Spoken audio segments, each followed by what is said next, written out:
It's the Slam Dunk. It certainly is. This is not talked about nearly enough, I don't reckon. But as a New Zealander, also as a father, I'm so concerned about how many young people are unemployed. 1 in 4, as I said, 15 to 19-year-olds are out of work. 1 in 4. They're not doing anything. They're sitting at home. It's simply at a crisis level. The unemployment rate for ordinary New Zealanders, for the rest of us, 5%, 5.1%. But the numbers of young people drifting are through the roof. They're at home. They're not working. They're gaming. They're on social media, some platform. Doom scrolling is what they call it. Not doing much at all. Not in work. Not in any form of training or education.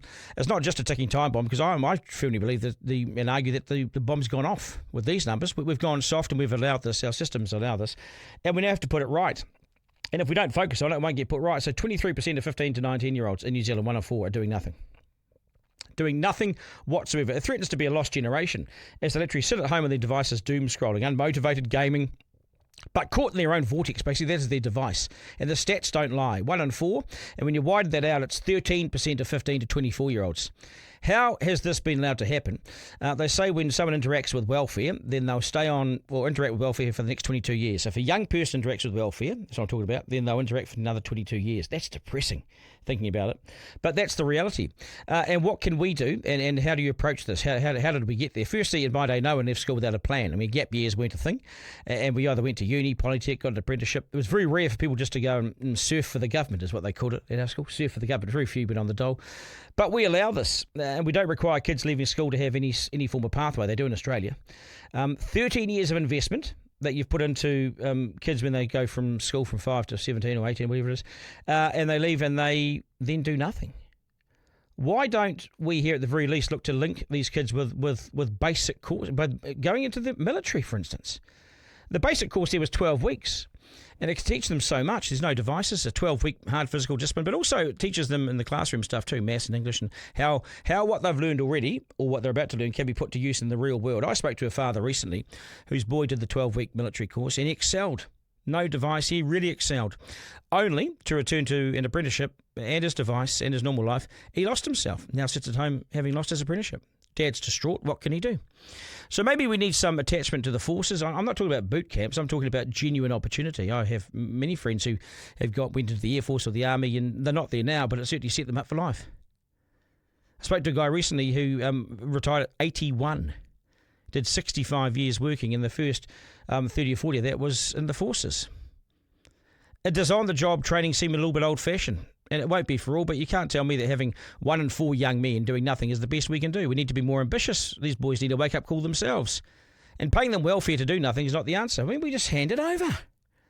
Time limit it like they do in Australia. We'll hear more on this shortly, but we're too scared to do it. Why are we too scared to time limit welfare?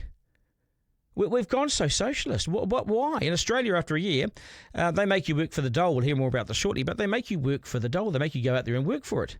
They just won't hand over free money. We've probably been too soft as parents, too soft as a country, and now we pay the price. And it's a huge price to pay. Our welfare bill sits at $22 billion.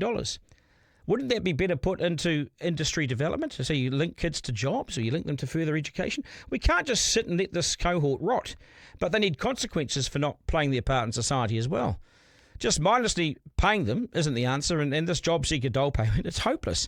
It's not forcing anyone to seriously job seek. I know people who have been sitting on this for 4 or 5 years. They're not job seeking.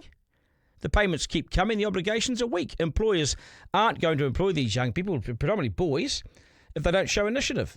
So we must show them what work looks like, and that's why you send them to the forces. Let's include our forces in this.